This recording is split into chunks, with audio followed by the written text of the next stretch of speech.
Tu n'es pas encore abonné à la chaîne de W Live France? Alors ne t'inquiète pas, je t'invite à le faire dès maintenant et à lâcher ton plus gros pouce bleu, ton like pour le soutien. Bisous.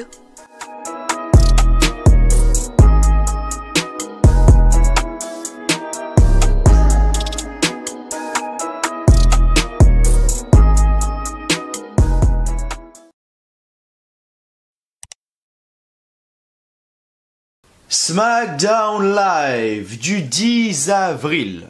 Comme d'habitude, en direct de Orlando, en Floride, au Performance Center. J'espère que vous allez tous très bien, les amis, aujourd'hui, en ce samedi 11 avril 2020. Encore une fois, nouveau jour de confinement. N'hésitez pas à me dire dans les commentaires dès maintenant qu'est-ce que vous allez faire aujourd'hui, qu'est-ce que vous avez fait même aujourd'hui. Est-ce que quand c'est le week-end, ça change pour vous des jours de la semaine? N'hésitez pas à me le dire dans les commentaires. Surtout qu'il me semble qu'aujourd'hui, toute la France, tous les étudiants, logiquement, étaient en vacances. Je sais que la région parisienne, c'était la semaine dernière. Je sais que la région où j'habite, moi, c'est cette semaine.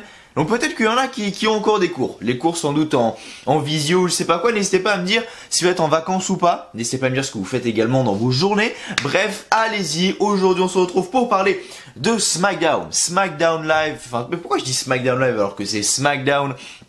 Donc SmackDown du 10 avril.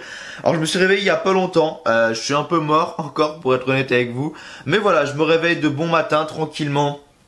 Je tourne cette vidéo, cette review de SmackDown, toujours avec grand plaisir, même si j'ai les yeux totalement défoncés parce que je suis KO, parce que je me suis réveillé il y a pas longtemps. Mais bref, SmackDown de ce soir, qu'est-ce que vous en avez pensé de ce SmackDown, les petits potes? Qu'est-ce que vous en avez pensé, de ce nouveau SmackDown, ce SmackDown après WrestleMania, le début des Forgotten Sons, The Fiend qui, challenge Bray Wyatt, The Fiend qui challenge Braun Strowman pour le titre universel, Carmella et Dana Brooke qui sont les prochaines challengeuses au titre par équipe féminin. Alors, s'il y a bien une équipe qui n'a rien à faire ensemble, mais alors pas du tout, et où je vois la crise arriver, c'est bel et bien cette équipe-là, parce que l'équipe Carmella Dana Brooke me fait très peur. Réellement, cette équipe-là me fait flipper. Pas dans le bon sens du terme, en mode elles vont te gagner ou quoi, non, c'est qu'à mon avis, ça risque d'être très compliqué, je pense. Ah oui, parce que Dana Brooke, voilà, c'est Dana Brooke, et puis t'as Carmella qui est là, je sais pas trop si elle a progressé dans le ring, ça fait je sais pas combien de temps qu'on l'a pas vu dans des gros matchs. Il me semble que la dernière fois qu'on l'a vu dans un gros match, c'était à SummerSlam 2019, il me semble, face à Becky Lynch et Charlotte. Ah non, c'était peut-être en 2018 ça même. Je sais plus. Non, 2018 c'était Charlotte face, je sais plus. Bref. Donc Carmella, ça fait pas mal de temps qu'on l'a pas vu également. Donc ouais, ça me fait peur quand même. Mais sinon, pour la qualité du SmackDown de ce soir, je trouve que c'était moins pire que les SmackDown qu'on a eu précédemment. Tu vois, le SmackDown après WrestleMania, il était pas si mal que ça. Réellement. Maintenant, la semaine dernière, on a eu cette fameuse storyline, cette fameuse histoire avec ce fameux hacker. Les amis, qui était autour de ce hacker? Là, on l'a pas vu. Ce soir, ce hacker, et c'était très bien de le faire parce que si on voyait le hacker à SmackDown chaque semaine, je trouve que ça enlèverait de l'intérêt à la storyline. Je pense que ça, en fait, on perdrait ce côté spécial du hacker. C'est comme les Boneyard match. Je disais dans mon live, le live réaction qu'on a fait la semaine dernière, ça fait déjà une semaine, putain de merde. Ce soir, ça fait déjà une putain de semaine que c'était WrestleMania. Incroyable, bref. Et où je disais, le truc, c'est que le Boneyard match, ok, c'est bien, mais faut pas en faire tout le temps, parce que justement, on va perdre ce côté spécial du Boneyard match. Et quelques heures après, AJ Styles a dit exactement la même chose dans un podcast. Il a dit, voilà, que le Boneyard match était super, etc. Parce que pour ceux qui ne savent pas, non, AJ Styles n'est pas mort. Il a dit, ouais, le Boneyard match, etc. C'est bien de le faire, mais faut pas que ça soit non plus tout le temps, parce qu'il faut quand même garder ce côté spécial du Boneyard match, tu vois.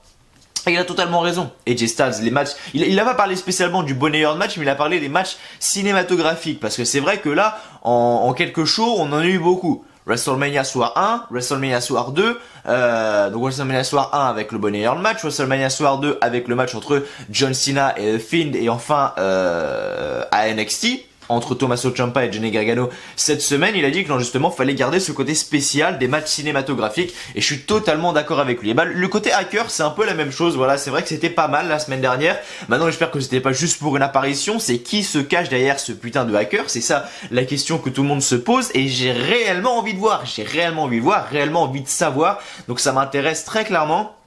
Mais sinon, le show de ce soir, les amis, il n'était pas non plus si horrible que ça. Vraiment, il était pas, je vais pas dire bon quand même, faut pas non plus exagérer, mais il était passable quand même. Pour un show Performance Center, ça va.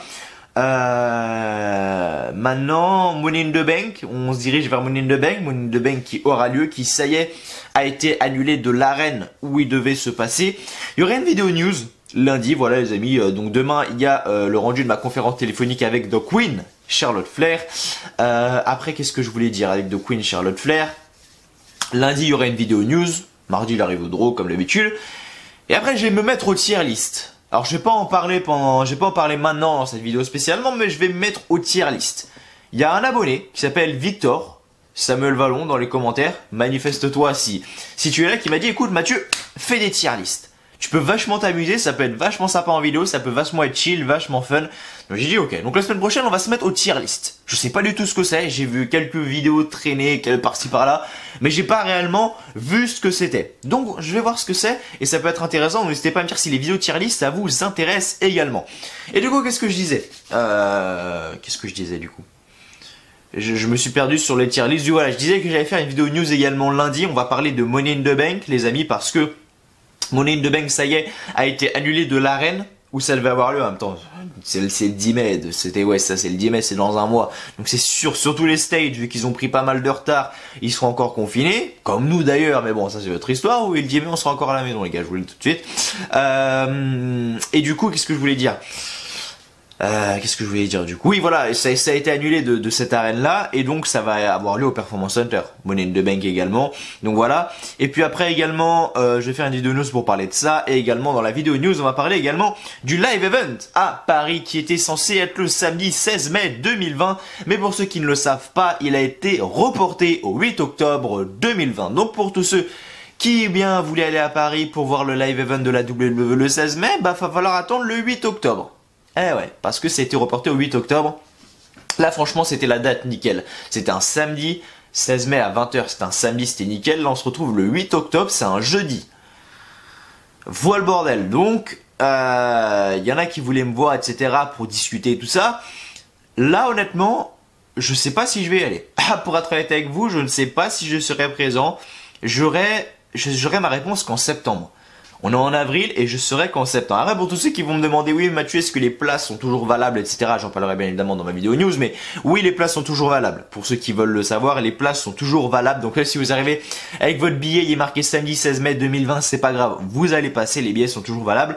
Maintenant, pour ceux qui veulent se faire rembourser, qui comme moi, potentiellement veulent se faire rembourser, il faut aller sur le site où vous avez acheté les places. Moi, généralement, je vais sur Ticketmaster très régulièrement. Enfin, à chaque fois que j'achète mes places de WWE, je suis toujours sur Ticketmaster. Donc, si vous faites comme moi, il faut aller sur Ticketmaster, pour vous faire rembourser. Moi, j'ai reçu un mail personnellement, et en gros, faut que vous imprimiez une feuille. Les amis, une feuille où vous imprimez, et en gros, il va falloir répondre votre nom, votre adresse, etc. Il va falloir ensuite l'envoyer directement par la poste. Il va falloir l'envoyer à l'adresse qui est dans le mail, qui est à Nanterre, il me semble, si je dis pas de conneries, pour simplement annuler votre billet, pour vous faire rembourser. C'est tout ce que je voulais dire. Donc voilà les deux petites news de cette vidéo. C'était gratuit, même si j'en parlerai bien évidemment dans la vidéo news de lundi. Donc les amis, alors SmackDown, qu'est-ce qui s'est passé ce soir? Réellement dans ce show de ce soir, je veux quand même notamment féliciter les performances que nous offrent Alexa Bliss et Nikki Cross et les Kabuki Warriors. À chaque fois, c'est des bons matchs que j'apprécie. À WrestleMania, c'était des bons matchs. Alexa Bliss, Nikki Cross, bonne performance. Asuka Caressa, une bonne performance également. Maintenant, Asuka, c'est toujours un peu gênant. N'hésitez pas à aller voir ma vidéo des 10 moments gênants dans le catch à la WWE. Elle est sortie il y a quelques jours, elle a plutôt bien marché, donc je compte refaire des vidéos de ce style-là, sachez-le. Et du coup, Asuka par contre qui est là, qui prend le casque des commentateurs, qui commence à gueuler dans le micro, enfin... J'aurais pu très clairement, et je pense qu'il y aura un épisode 2 qui va se préparer avec Asuka dedans. Asuka qui prend le micro et qui gueule de partout. Non, franchement, c'est réellement chiant et réellement gênant. Mais ça n'empêche la qualité du match qui est à chaque fois très bonne. Réellement, donc bravo Alexa Bliss, Nikki Cross et les Kabuki Warriors pour nous faire des matchs de qualité à chaque fois. Vraiment, c'est pas mal du tout. On n'a pas vu Otis et Mandy Rose ce soir. Oh, comment ça se fait? Otis il a pas fini de soulever Mandy Rose? Je sais pas, mais en tout cas, pas de Mandy Rose. Ce soir, ni de Otis. Bon, j'aurais bien aimé voir ce que ça donne, mais bon, visiblement, de ce que je vois, il y a Mandy Rose qui s'entraîne et il y a Otis qui bouffe des bananes à côté, en train de regarder Mandy Rose s'entraîner. Donc c'est un bon petit programme. Je pense qu'il y en a qui aimeraient beaucoup être à la place d'Otis. Regarder Mandy Rose s'entraîner et toi bouffer des bananes à côté. Je pense que voilà. On est nombreux, je pense que voilà, on est nombreux à convoiter, si je peux dire ça comme ça, le petit Otis. On a eu Dolph Ziggler. Ensuite accompagné de Sonya Deville. Alors j'ai l'impression que cette alliance, ça y est, c'est l'alliance de feu de Dieu, Sonya Deville, Dolph Ziggler. Face à Tucker, donc le deuxième membre des Heavy Machinery. Donc là Otis n'était pas avec Tucker et dommage parce que Dolph Ziggler a gagné ce match et a battu Tucker. Donc du coup voilà. Oh là, est-ce que je me pends? Est-ce que je me pends, putain de merde? C'est... Waouh, on a le Miz et Morrison qui sont sur le ring, qui font comme d'habitude, leur diète shit. Ok? Et qu'est-ce qui se passe? On nous annonce que la semaine prochaine, on aura un match pour les titres entre Jey Uso, Big E et le Miz. Exactement tout l'inverse. En vrai, c'est le même match, sauf qu'il n'y aura pas d'échelle, je suppose. Et c'est le même match que à WrestleMania la semaine dernière. Voilà, c'est exactement le même match. Sauf que c'est les deux qui changent. C'était Jimmy à WrestleMania, ça va être Jey la semaine prochaine. C'était Kofi Kingston à WrestleMania, ça va être Big E la semaine prochaine. C'était John Morrison à WrestleMania, ça va être le Miz la semaine prochaine.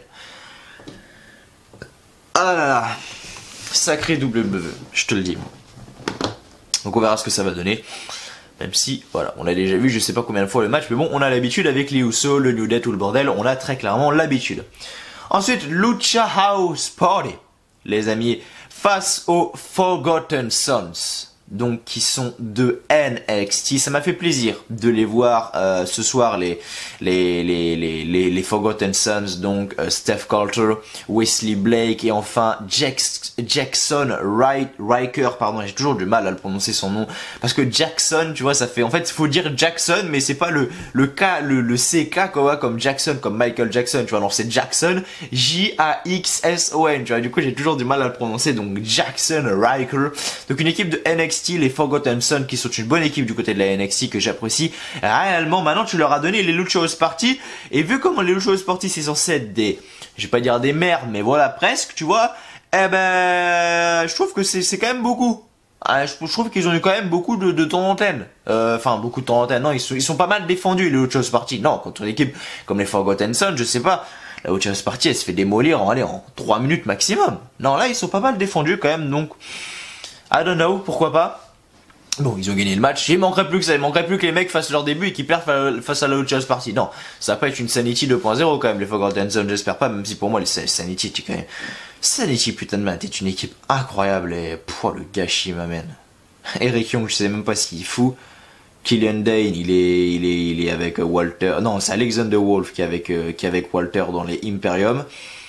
Et Killian Dane, où est-ce qu'il est? Je sais pas. Je sais pas du tout. Bref.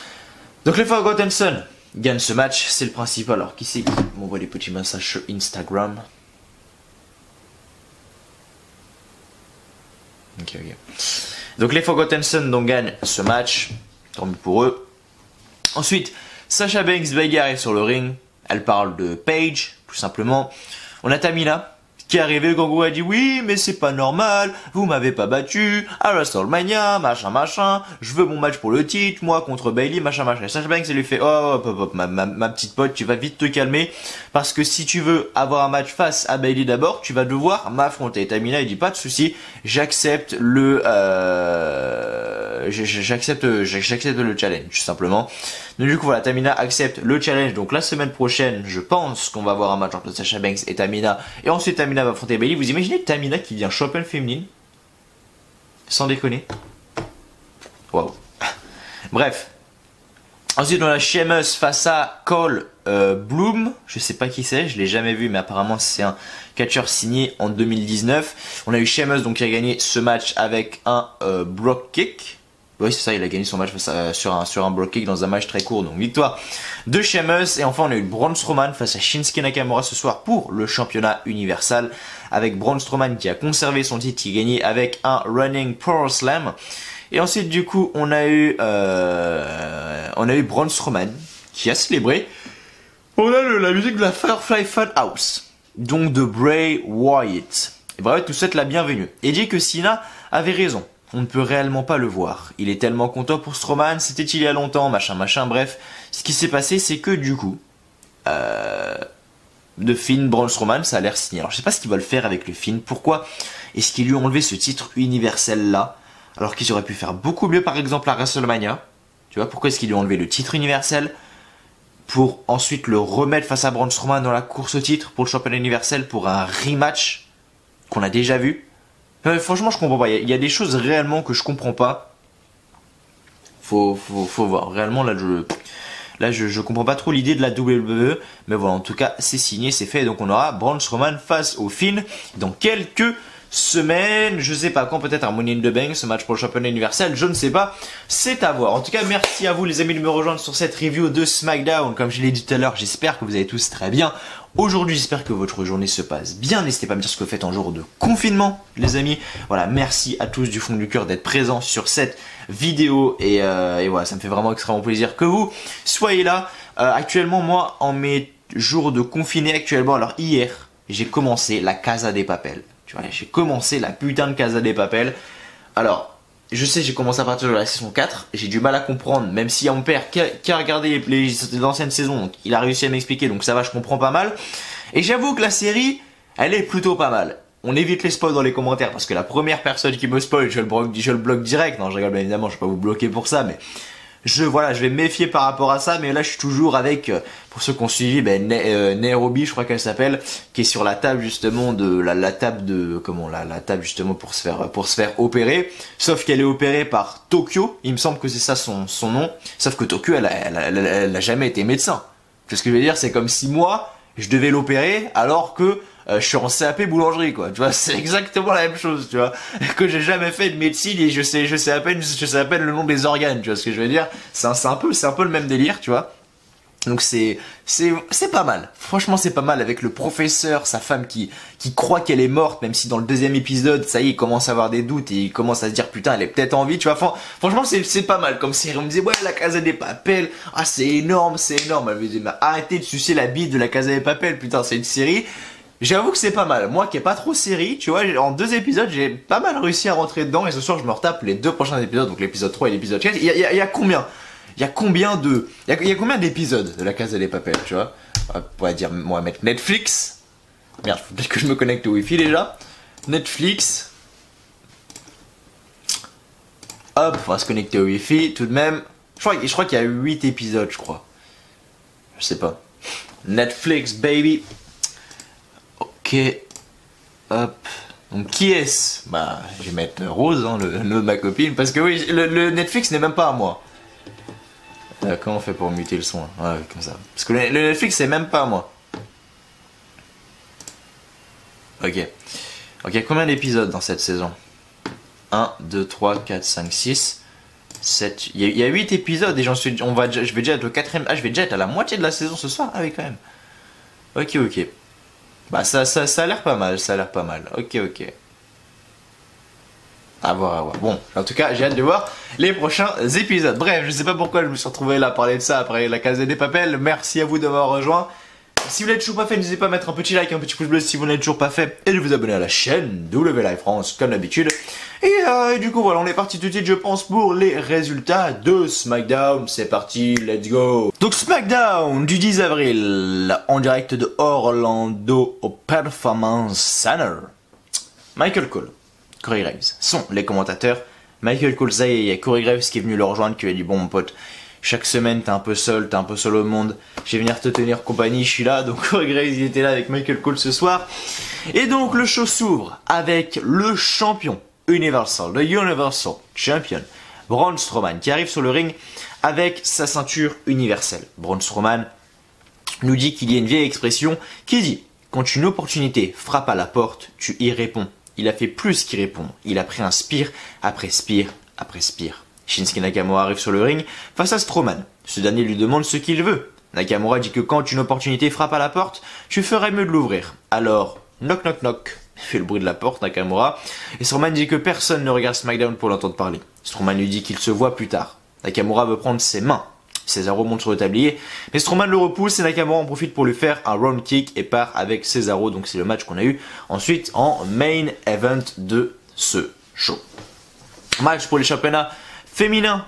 Ensuite les amis, entre Alexa Bliss et Nikki Cross face au Kabuki Warrior. Victoire de Alexa Bliss et Nikki Cross qui conservent les titres. Ce soir c'est à la fin du match Alexa Bliss qui met un coup de poing à Kairi Sane, suivi d'un swinging neckbreaker de Nikki Cross, qui fait ensuite le tomber pour la victoire. Là j'aime bien la double, enfin l'alliance qui est entre Alexa Bliss et Nikki Cross, notamment sur le finish. Quand Nikki Cross fait un swinging neckbreaker et qu'Alexa Bliss ensuite enchaîne avec son Twisted Bliss. J'aime beaucoup ces fins de match là, donc c'est vraiment sympa. Ensuite, on a Dolph Ziggler accompagné de Sonya Deville face à Tucker. Et donc à la fin du match, on a Dolph Ziggler qui fait un super kick à Tucker pour la victoire par tombée. Donc victoire de Dolph Ziggler, donc rien d'intéressant là-dessus. On a le Miz et Morrison ensuite qui sont sur le ring pour un dirt shit comme d'habitude. Et il dit que les temps sont durs pour les citoyens du monde, mais ils vont nous donner de bonnes nouvelles. Ils sont restés champions par équipe. Le duo se met à chanter leur rap, mais les Usos arrivent sur le ring. Les Usos dit qu'ils voulaient les laisser finir, mais un humoriste, Pee Wee Herman, je sais pas qui c'est, un humoriste a plus de crédibilité que le Miz et Morrison, donc ça doit être un humoriste américain, je pense. C'est comme si on disait Gad Elmaleh, Jamel Debbouze, les conneries quoi. Et donc le New Day arrive sur la scène. Kofi Kingston dit qu'ils n'étaient pas les seules équipes à WrestleMania dans ce match. Kofi Kingston dit qu'ils ont été informés que la semaine prochaine ce sera Jey Uso face à Big E, face au Miz pour les titres. Donc on va voir ce que ça va donner, mais ce match-là on l'a déjà vu à WrestleMania. Donc voilà, ça va être un match où il n'y aura pas d'échelle, bien évidemment. Mais c'est bizarre de faire des matchs tag team alors que t'es tout seul. Bref, c'est notre histoire. Un tag team match. Lucha House Party face aux Forgotten Sons. Donc Steph Coulter, Wesley Blake et enfin Jackson Ryker. Et les Forgotten Sons donc gagnent ce match. Alors c'est Steven Cutler et Wesley Blake qui ont combattu ce soir et Jackson Ryker qui est resté à l'extérieur. Et donc du coup les Forgotten Sons gagnent ce match car à la fin on a Steph Coulter qui fait un curb stomp plus un reverse DDT pour le tomber pour la victoire. Donc The Forgotten Sons gagnent ce match. À de voir ce qu'ils vont faire dans les prochaines semaines étant donné que c'était leur début à SmackDown. Bayley et Sasha Banks arrivent sur le ring. Bayley dit qu'il y a 3 semaines, elles étaient sur le ring lorsque la jalouse Paige a essayé de gâcher son WrestleMania et briser leur amitié, Mais ça n'est pas arrivé. Son plus gros moment était lorsqu'elle a défié les chances à WrestleMania, car elle est la meilleure, elles sont les meilleures. Tamina arrive sur le ring. Bayley dit qu'elle ne sait pas pourquoi elle est ici, mais elles veulent la féliciter pour sa performance à WrestleMania. Tamina dit que Bayley ne l'a pas battue à WrestleMania. Personne ne l'a battue à WrestleMania. Il a fallu que tout le monde soit contre elle pour la battre. Tamina dit à Bayley d'être un modèle et de se battre en 1 contre 1 pour le titre. Sasha Banks dit à Tamina qu'il y a un ordre hiérarchique pour atteindre le sommet. Bayley dit qu'elle est une modèle, elle sera loyale. Elle a un match si elle bat Sasha Banks. Tamina accepte le challenge et dit à Sasha Banks que sa bâtarde d'amie vient de la niquer. On verra ce que ça va donner. Est-ce que le match aura lieu la semaine prochaine? Je ne sais pas, mais en tout cas Tamina peut potentiellement gagner face à Sasha Banks, ça m'étonnerait, mais on ne sait jamais. Je vois pas pourquoi ils mettraient tout ça en place pour finalement faire perdre Tamina, ça n'aurait pas beaucoup de sens. Ensuite, match simple entre Cesaro face à Cole Bloom. Les amis, un catcheur qui a signé avec la WWE en 2019. Le match était très court. C'est bien Sheamus qui fait un bro kick à Cole Bloom pour la fin du match. Donc victoire de Sheamus. Alors je suis quand même un peu déçu du retour de Sheamus, très clairement, qu'il soit dans des storylines comme ça où il n'y a pas réellement de storyline en fait. Si tu le mets un peu à droite à gauche ou quoi, alors que le mec mérite vraiment un gros retour par exemple. Bref, on verra bien. dans le futur. Ensuite on a Braun Strowman face à Shinsuke Nakamura. Ah, c'était pour le championnat universel quand même, ok. Je viens de le voir maintenant. Et donc c'est Shinsuke Nakamura qui gagne, qui perd ce match, pardon, putain. C'est qu'à la fin il fait son Kinshasa sur Braun Strowman, mais Braun Strowman le contre avec son Running Power Slam pour la victoire. Donc Braun Strowman conserve le titre et est toujours champion universel. Et ensuite début du Firefly Funhouse avec The Fiend, Bray Wyatt. Et donc qui dit que c'est le, donc Bray Wyatt dit que c'est le monde de la Firefly Funhouse. Et Bray Wyatt nous souhaite la bienvenue et dit que John Cena avait raison. On ne peut réellement pas le voir. Il est tellement content pour Strowman. C'était il y a longtemps. Et il est si sûr que Strowman a appris ça de son langage, je pense qu'il faisait référence à la Wyatt Family, parce que quand Braun Strowman a fait ses débuts à la WWE, il s'est rejoint à la Wyatt Family, donc avec Luke Harper, Eric Rowan et Bray Wyatt. Et donc, The Fiend dit qu'il y a quelque chose qui reveut. C'est sur son épaule. Lorsque le cercle se ferme, un autre recommence. Il l'a amené sur ce monde et il va le faire ressortir. Strowman lui dit d'attendre avant de s'en aller. N'importe quand, lorsqu'il veut. Strowman est prêt à le laisser entrer et le show se termine ainsi, les amis. Donc voilà, c'était quand même une petite édition de SmackDown quand même assez sympathique, on va pas se mentir, c'était pas non plus les SmackDown qu'on se tapait lors des précédents SmackDown, là, les SmackDown de merde. Donc ça va, c'était quand même plutôt sympathique à regarder. Donc voilà, si vous voulez passer un bon petit moment devant SmackDown, que vous faites chier ou quoi pendant ces jours de confinement, eh bien n'hésitez pas à aller regarder SmackDown, petit conseil. Bref, merci à tous d'avoir regardé cette vidéo, j'espère qu'elle vous aura plu. Avant de finir, n'oubliez pas de lâcher un petit like, un petit pouce bleu qui fait toujours extrêmement plaisir, de vous abonner également à la chaîne WLive France, et on se retrouve demain sur la chaîne. D'ici là, portez-vous bien, je vous souhaite à tous une très bonne journée, une très bonne soirée, que du bonheur, que de bonnes choses, et je vous dis à la prochaine. Allez, salut de encore une fois, merci à vous.